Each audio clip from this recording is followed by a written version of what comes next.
something I try to emphasize a lot is that I don't think we need to look at this issue so moralistically because we're in a period, we're going from, a modern era through the postmodern era, coming out of, maybe into a meta modern era, that kind of thing, how some people diagnose or describe what's going on in society.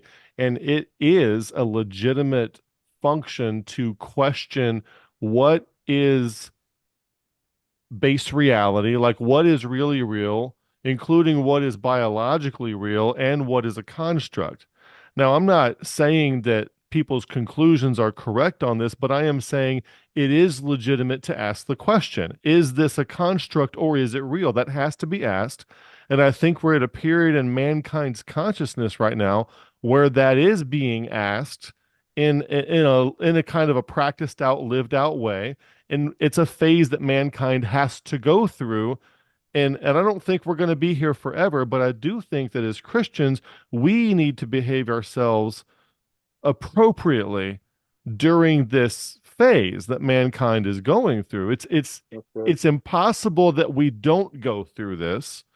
So as this question is being asked, what is real and what is a construct, that we stand by and don't condemn people as they wrestle with this because they Yeah. can't not. Yeah. That's It great. must be wrestled with. Mm. I love that. I love that. Yeah, I think that and I think that's probably true of all of us here today that wrestle with it. I think one my message to everybody that's listening is to give them the opportunity to wrestle with this concept. Yep. This Alistair Begg concept is worth wrestling about. Well, yeah, It's well, if really I could tag on real quick, I don't want to interrupt you, but I'm about to. that was it. Like if you're renovating a house, you want to, before you knock down any walls, you want to see what are the load-bearing walls here. Hmm. Society is interested, every generation is going to be interested in kind of renovating society, keeping the old good things, and we have to learn participatorily what is good from our traditions to maintain and bring forward, and it has to be questioned. Um, and so society is learning where the load-bearing walls are that don't need to be knocked down. And it's going to be a learning process. So we need to, if we have the wisdom of God, which we claim to, waving our Bibles around, maybe we could implement some of them and help midwife mankind through this transition rather than just judge everybody for it. That's Yeah. brilliant. I mean, to think that we're involved in something that big around social constructs and the mindsets and worldviews of the day and can participate at that level in influencing that. I think that's awesome. Well, I'd also like to piggyback on Doug's admonition to the audience to wrestle with the Alistair Begg controversy. And the way I'd like to piggyback on it is to also say something similar to what Kevin said, and that is to actually get a grip on scale in your evaluation of the Alistair Begg controversy, where Kevin was um, applying it at the scale of society and civilization. And you also you have to be able to evaluate it deliberately at the level of your proximal development. So getting a grip on just where you're at, and so that might mean, for example, that might mean that you have to wrestle with the Alistair Begg controversy at the level of should a Christian or should a Christian not go to a gay wedding?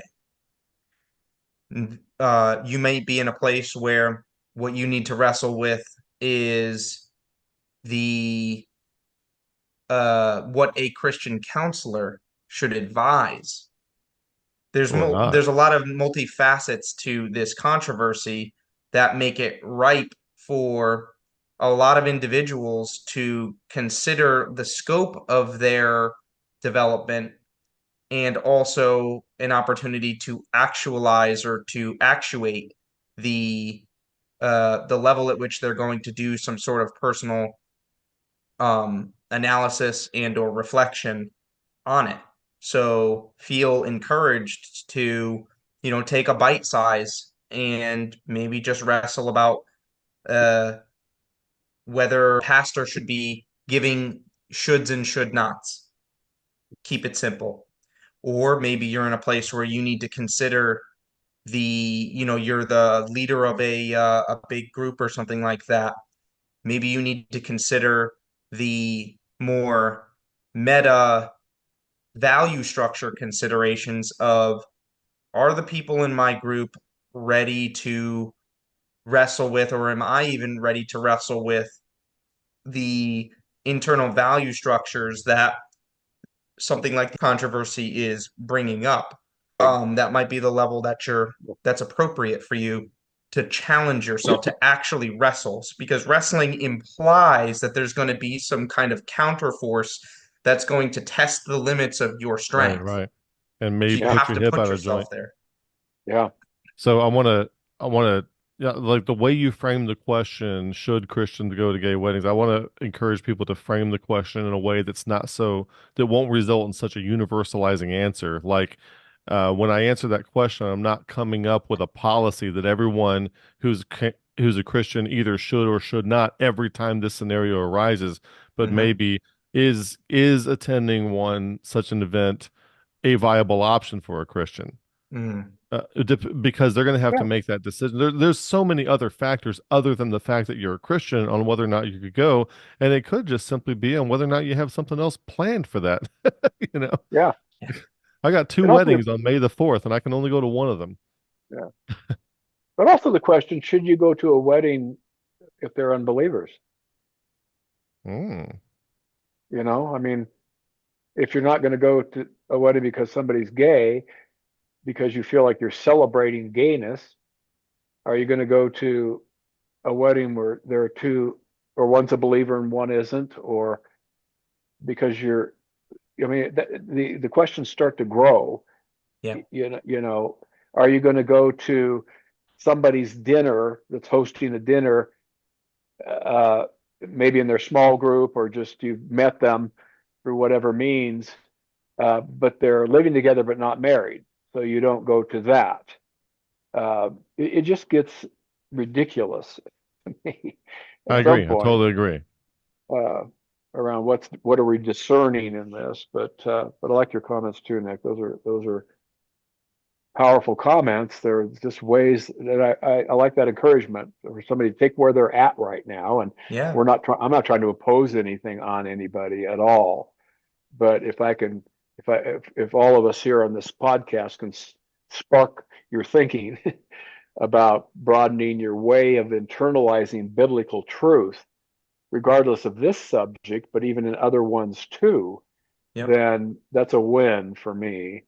I'm Yeah. sure for you too, Nick It's and part of Kevin. developing the process of spiritual exercises. You use events in the real world and project yourself onto the grandmother, project yourself onto the son, to the grandson, project yourself onto all of those people. See how you do. Maybe you will suck. Yeah. Maybe you will suck at being John MacArthur. Maybe, and maybe you might have a better way of, reformulating John MacArthur's actions, and then uh, interject. What was it? Perform interjection. Bring it back in. Inform yourself again, and and take that spiritual work that you did and carry it around with you when you have to go make a decision, like Kevin has to go make on which wedding to go to.